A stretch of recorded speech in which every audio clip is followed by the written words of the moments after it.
안녕하세요. 예. 저는 더 작당의 신아름이라고 합니다. 오늘 제가 이 자리에 쓴 이유는요, 지난 1년 동안 제가 경험했던 어떤 특별한 순간들을 여러분과 나누고 싶어서 이 자리에 나왔습니다. 이 이야기는요, 제가 백수가 시작되는 곳에서부터 시작됩니다. 저는 원래 대치동 학원에서 있었던 입시 강사였어요. 그래서 국어하고 논술을 가르쳤는데요. 나름 좀 잘 나갔습니다. 마감도 좀 많이 냈고요. 그래서 브랜드라고 그러죠, 이름이. 근데 아이들의 점수가 제 점수가 되는 삶은 굉장히 고단했습니다. 그리고 동시에 성적표라는 꼬리표를 여기 달고 사는 아이들도 굉장히 피곤해 보이더라고요. 행복은 선착순이 아니잖아요 라는 이런 영화 옛날 영화 아시잖아요. 저희가 그걸 알고 있었지만 그 안에서 아둥바둥 되다 보니까 그 공식을 빠져나오기 힘들어졌어요. 그래서 어느 날 저는 부모님들한테 전화를 걸어서 이렇게 얘기했어요.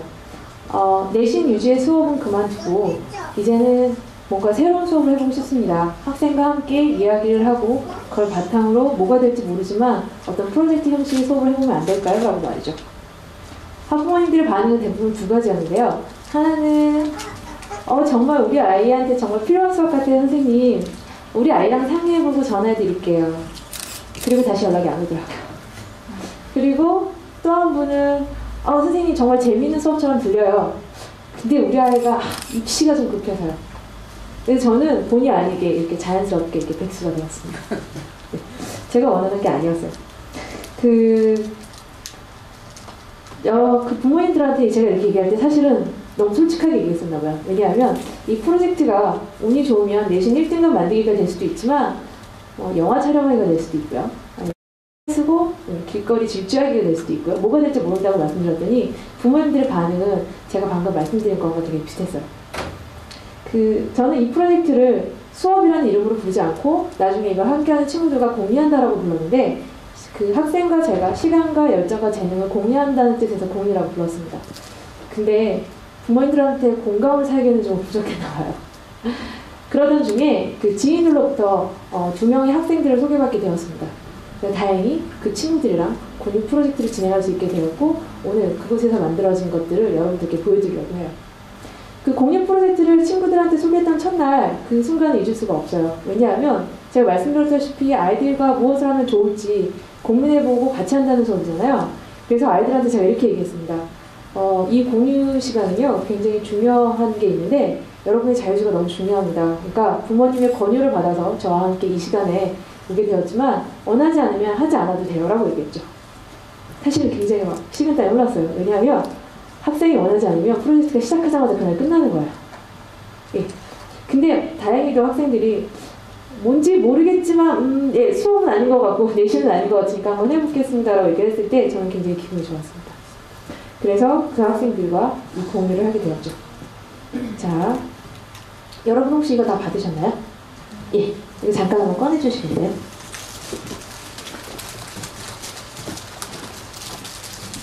저는 이제 이 두 가지 프로젝트를 진행하면서 이 프로젝트의 결과물을 보여드리고 그 다음에 그 프로젝트 시간에 사용했던 유용했던 질문 4가지를 좀 보여드리고 싶습니다. 이 주사위 사용법은요 벌써 터득하신 분도 있으시지만 이렇게 엄지하고 중지를 이렇게 살짝 눌러주시면 이렇게 사각형의 모양. 저는 이걸 질문 주사위라고 부르는데요. 여기 보시면 what, how, why, when 등의 4가지 질문이 적혀 있고요. 그 다음에 listen이라는 게 앞뒤로 적혀 있죠. 저는 이 질문이 굉장히 아이들과 프로젝트 하는 데 굉장히 유용하게 잘 사용할 수 있었어요. 근데 아시다시피 이런 질문들은 새로운 게 아니잖아요. 이미 굉장히 훌륭했던 스승님들이 사용하셨던 거고 저는 그걸 가져와서 아이들과 사용했을 뿐입니다. 그래서 제가 나누고 싶은 거는요. 이 질문들을 애들한테 적용해 봤을 때 무슨 일이 있었는지 그 경험을 말씀드리고 싶어요. 자, 그러면 기왕이면 저희 주사를 받았으니까 한번 동정이 던져봐서 손으로 받아볼까요? 이렇게. 예. 맨 윗면에 뭐가 나왔죠? 뭐가 나왔는지 말씀해 주실 수 있어요? 리슨이 맞네요, 또. 리슨, what, how. 예. 제가 what부터 얘기하고 싶기 때문에 what부터 하겠습니다. 자, 여러분이 자신이 던진 주사의 윗면이 뭐가 나오는지 기억해 주시고요. 그 윗면에 해당되는 이야기가 나올 때 조금 더 그 주의를 기울여주시면 더 재밌을 것 같아요. 자, what, how, why, when, listen이 있는데요. 자, 우선 제가 첫 번째 프로젝트를 소개하겠습니다. 바로 보드게임으로 전쟁을 멈추는 방법입니다. 자, 전쟁을 멈추기 위해서 보드게임만 있으면 되는 걸 저희가 만들었거든요. 이 프로젝트는요, 16살짜리 남자친구랑 함께 만들었는데요. 이 게임은 되게 간단해요. 그러니까 평화를 유지하기 위해서 6가지 아이템을 모아야 되고요. 그걸 모아서 평화 지수를 일정 이상 유지하게 되면 이기는 게임입니다. 예. 근데 이 프로젝트를 처음 시작했을 때 전쟁의 참혹함을 깨닫고 막 세계 평화에 대한 중요성을 막 마음으로 느껴가지고 어떻게 하면 세계 평화를 이뤄낼 수 있을까? 그런 정수를 하나하나 모아서 원대하게 이 보드게임을 만들어서 막 세계에 퍼뜨리자라고 전혀 생각하지 않았어요. 절대 그런 거 없었고요. 솔직히 말씀드리면 아무것도 없는 상태에서 시작했습니다. 단순하게 what이라고 시작하는 그 질문만 있었을 뿐이죠. 공유 시간을 처음 준비하면서 저는 굉장히 당황함이 있었습니다. 왜냐하면 기존의 수업과는 전혀 다른 방식의 접근이기 때문에 저 역시 뭘 준비해야 될지 몰랐어요. 교재도 없었고요. 시험 범위도 없었고요. 뭘 해야 된다는 의무감도 없었습니다. 그래서 그 빈 노트북만 하염없이 바라보고 있었죠. 그러던 중에 제가 바보 같은 짓을 하고 있다는 걸 깨달았어요. 그러니까 뭘 시작할지조차도 그 아이랑 얘기해야 되는 건데 먼저 미리 고민하고 있었던 거죠. 그래서 저는 포스트잇하고요. 네, 네임펜이나 그 다음에 몇 가지 질문만 준비해서 그 아이를 만나러 갔습니다. 뭐 하고 싶니? 라고 그 친구한테 처음 만났을 때 공유 시간에 물었어요. 그래서 저는 막 되게 기대를 하고 물었습니다. 선생님이 아파트 창문에도 그림을 그리고 도망쳐요 라던가 아니면 뭐 그 세계 여행을 미리 계획을 짜서 우리가 돈을 모아요 라던가 막 이런 10대 특유의 그런 톡톡 튀는 어떤 재미있는 어떤 대답이 나올 거라 막 기대를 했죠. 그리고 막 눈빛에서 막 재밌는 거 막 쏘아보았는데 학생의 대답은 뭐 할지 모르겠어요 라는 대답이 왔어요. 그래서 제가 좀 생각해서 질문이 너무 막연한가? 그래서 질문을 다시 바꿔서 그러면 우리 뭐 하면 재밌을까? 라고 물어봤어요. 그랬더니 그 친구가 저한테 뭐라고 얘기했냐면 아직도 그 순간을 잊을 수 없는데 정말 아무거나 해도 돼요? 라고 저한테 질문을 다시 했어요. 그래서 일부러 확신을 주기 위해서 강한 어조로 우리는 아무거나 해도 돼. 이 시간은 허락받은 거야 라고 얘기했는데 그럼에도 불구하고 딱히 생각이 안 나요? 라고 그 친구가 얘기했습니다. 그래서 뭔가 굉장히 기대를 가지고 이 첫 시간을 시작했는데 이 공유 첫 시간이 점점 이렇게 우리끼리 막 미궁속으로 빠져들고 있어요. 과연 이 시간에 뭘 해야 되지? 우리는 뭘 하면 좋지? 라는 생각에 그렇게 4주를 보냈습니다. 네, 믿어지시나요? 네. 그 일주일에 한 번 돌아오는 이 시간에 무엇이든 해도 좋다라고 이미 전제가 깔려있음에도 불구하고 그 친구랑 저는 무엇을 하면 좋을지에 대해서 4주 동안 고민할 수밖에 없었던 이유가 아마 이런 질문에 익숙하지 않았을 거라는 생각이 들었어요. 여러분 이런 거 저 수업 시간에 이런 질문 되게 많이 받거든요. 소설 소나기의 주제는 뭐지? 결별이 일으키는 축복의 그 선생님 표현법은 뭐야? 나랑 울림소리 이런 거 얘기해봐 막 이럴 거면 애들이 막 대답을 해줬거든요. 근데 이런 대답의 공통점이 혹시 뭔지 아세요? 예, 그쵸. 소설 소나기의 주제는요, 맑고 순수한 소년과 소녀의 사랑이라고 얘기되고요. 그쵸. 결별을 일으키는 축복은 열석법이고요. 그쵸. 울림소리는 니을 정해져 있잖아요. 소나기의 주제를 아프지 말고 오래 살자 라고 하면 안 되는 거죠. 예, 실제로 어떤 날에 저희 친구가 손들고 아프지 말고 오래 살아야 된다는 선생님이 그랬는데 예, 웃었는데 인정해줄 수는 없더라고요. 그쵸. 그래서 그 친구랑 저는 이 4주라는 시간을 어떻게 보냈냐면 마인드맵도 만들어보고요. 죽기 전에 꼭 해야 될 그 버킷리스트도 만들어보고요. 책도 읽고요. 굉장히 여러 가지 활동들을 했습니다. 그리고 왜 세계는 전쟁을 멈추지 않을까라는 책을 읽고 보드게임을 만들어보기로 결정을 했죠. 이 4주간의 이 시간을 통해서 얻은 건 이 프로젝트 주제가 아니라 그 친구랑 저랑 무엇을 하면 재미있고 행복할지에 대해서 생각할 수 있는 힘을 얻은 게 가장 큰 결과물이라고 생각이 들어요. 왜냐하면 이 보드게임을 다 만들고 나서 이제 다시 두 번째 시간이 돌아왔습니다. 우리 이번에 뭐 하면 재밌을까? 이번에는 시간이 얼마나 걸렸을 것 같아요? 생각보다 좀 더 걸렸어요. 왜냐하면 이번엔 할 게 너무 많아서요. 추려느냐고요. 이 한 가지 과정을 거치면서 우리는 하고 싶은 것들을 계속해서 토해냈고 적어놨고 모아놨고 그걸 나중에 골라냈을 때 너무 할 게 많으니까 우선순위를 정하려고 시간이 걸렸죠. 막연한 상태에서 시간이 걸리진 않았습니다. 그래서 지금은 이 친구랑 저는 보드게임 이걸 업그레이드하는 확장판을 만들고 있고요. 그 다음에 사진집 하나 내보기로 했고 그 다음에 프랑스 혁명에서 애플까지라는 제목의 역사 프로젝트를 3개를 동시에 진행을 하고 있어요. 예.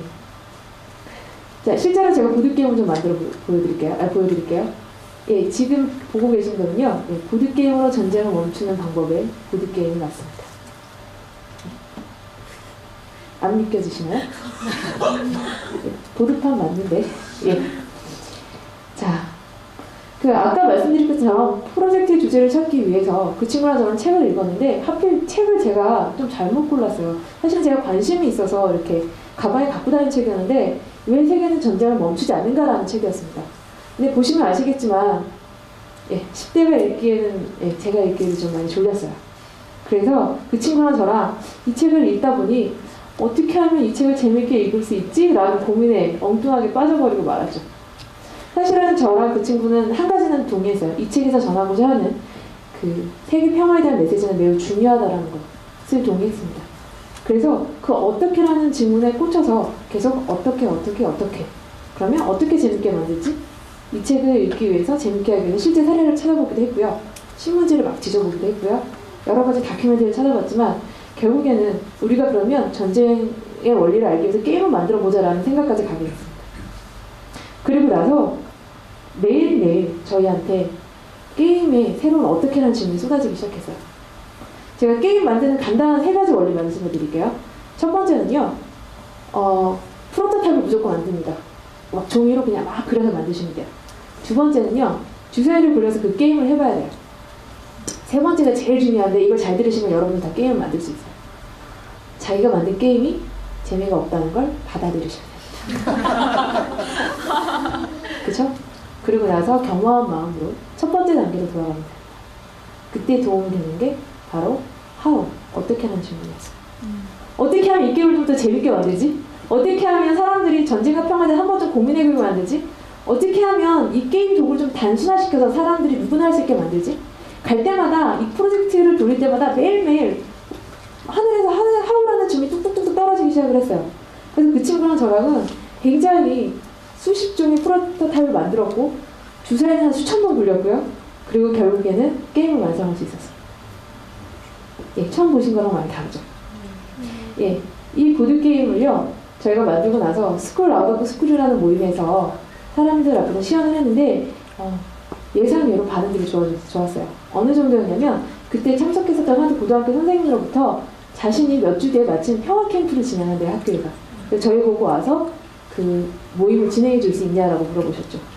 지금 보고 계신 사진은 그 평화 캠프에서 20명의 고등학생들이 이 보드게임으로 전쟁을 막는 방법이라는 게임을 하고 있는 모습입니다.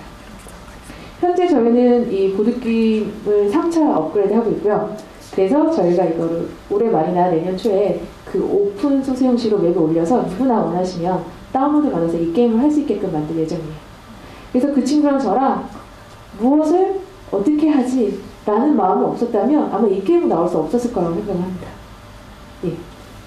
그러면 이제 두 번째 프로젝트를 소개해 드릴게요. 예, 여기 스노우 화이트 리언이라고 되는데요. 예, 한국말로 저희가 한국 제목을 줬는데 백설리안이라는 제목입니다. 여기 보시면 계모도 없고 마녀도 없고 백마탄 원자는 더덕없는 백설공주 이야기 뭐 이렇게 시작을 했는데 이 어떤 이야기일지 궁금하세요? 네. 네.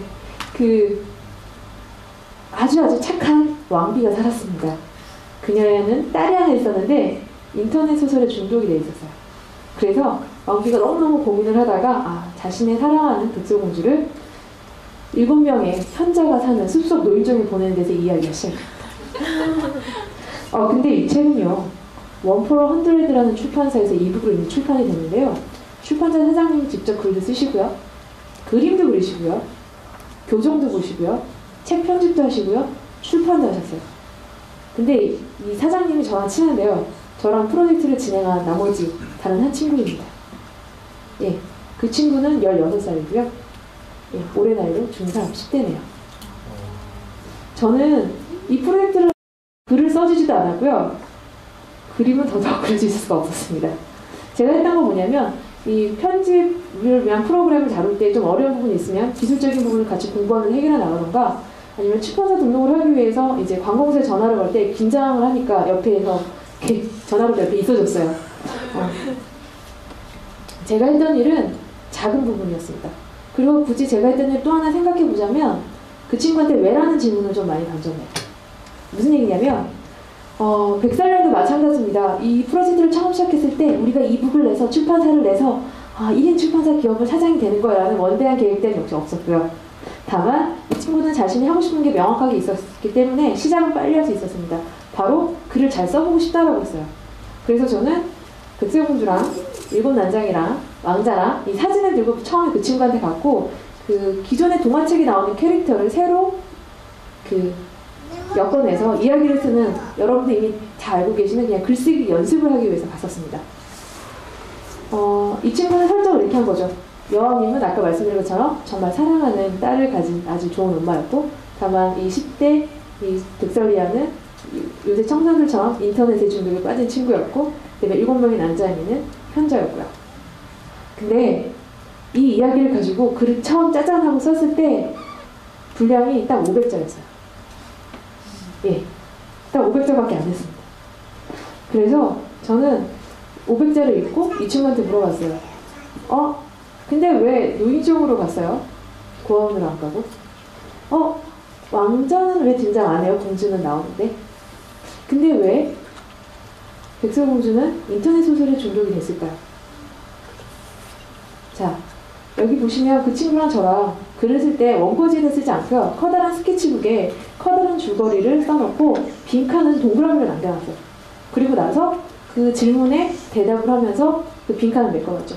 사실은 이 왜라는 질문은 제가 몇 개를 던졌지만 그 이야기를 이미 갖고 있었던 건 그 친구였습니다. 이미 그 친구는 훌륭한 이야기꾼이었고 머릿속에 모든 이야기들이 다 들어있었어요. 다만 머릿속에 있는 그런 글을 손으로 써서 풀어내는 게 어색한 것 뿐이었죠. 그래서 이 왜라는 질문을 통해서 빈칸을 메꾸고 또 이야기를 읽어보고 이 구멍을 또 생겼네? 얘는 왜 이랬을까? 라는 걸 통해서 이걸 메꿔봤고요. 결국에는 6,000자 정도의 단편소설 분량이 나올 수 있었습니다. 그렇게 해서 백설리안이 완성되고 나서 저희는 이거를 다른 사람과 공유하고 싶다는 소망이 들었어요. 그래서 처음에는 종이로 프린트를 해서 호치키스를 찍어서 지인들한테 이렇게 책을 돌려볼까라고 생각을 했었습니다. 그러던 중에 이북이라는 것이 손쉽게 그 출판 형태를 낼 수 있다는 것을 들었고, 저희가 이 백설리안을 이북으로 출판을 하기로 결심을 했죠. 그러면서 저희가 언제까지라는 질문을 또 많이 사용하게 됐습니다. 사실은요, 이 공유 프로젝트의 그 전제인 무엇이든 원하는 걸 한다라는 이 전제는요, 바꿔 말하면 원하지 않으면 아무거나 안 해도 돼 라는 게 되는 거를 제가 쉽게 깨달았어요. 그러니까 마감 날짜를 스스로 정하지 않으면 그 다음 단계가 나아갈 수 없다는 걸 깨달았습니다. 여기 보시면 그 빨간 글자 보시나요? 출판이 4월 27일이고요. 그 다음에 편집 마감이 5월 7일. 마감을 어겼습니다. 근데 마감 날짜를 어긴다고 해서 세상이 멸망하는 건 아니지만 마감 날짜를 정하지 않으면 프로젝트가 망하더라고요. 예. 그래서 그 친구랑 저랑은 이 마감 날짜를 스스로 정하고 지키려고 노력함으로써 이런 하나의 결과물을 만들어낼 수 있었죠. 이 두 가지의 그 프로젝트를 진행하면서 여러분과 이 네 가지 그 질문에 대해서 말씀드렸잖아요. 근데 아까 리슨이 굉장히 많이 나왔죠. 예. 왜냐하면 확률상 많이 나올 수밖에 없어요. 리슨이 2개 있거든요. 신이 인간에게 귀를 2개 준 이유 아시죠? 예, 저도 일부러 리슨을 2개 넣었어요. 많이 들으라고. 왜냐하면 저는 이 4가지 질문보다 듣는 게 더 중요하다는 것을 이 프로젝트를 마치고 나서 깨달을 수 있었습니다. 입시판에서 벗어나서 놀이판으로 들어갔을 때 아이들이랑 놀면서 이런 프로젝트를 만들었을 때 더 깊게 다가갈 수 있었고 제가 더 잘 들어야 된다는 걸 깨달았던 거죠. 어느 날은 안부 인사를 시작해서 안부 인사로 끝난 적도 있었습니다. 프로젝트에 대해서 얘기할 수 없었고 그 아이의 일상의 얘기를 들으면서 모든 시간을 보낸 적도 있었죠. 하지만 그것이 저희가 진정으로 무엇을 원하는 것인지에 대해서 둘이 고민하면서 오히려 올바른 답을 찾으러 가는 길이라는 걸 알 수 있었습니다. 저는 지난 1년 동안 살짝 가난해졌거든요. 예. 하지만 이걸 통해서 굉장히 많이 행복해졌습니다. 묻고 듣는 것을 1년 동안 했더니 아이들이랑 만나는 게 훨씬 더 즐거웠어요. 제가 여러분한테 드리는 이 질문 주사 있잖아요. 예. 댁으로 가실 때 같이 갖고 가셔서 한 번쯤 굴려보셨으면 좋겠어요.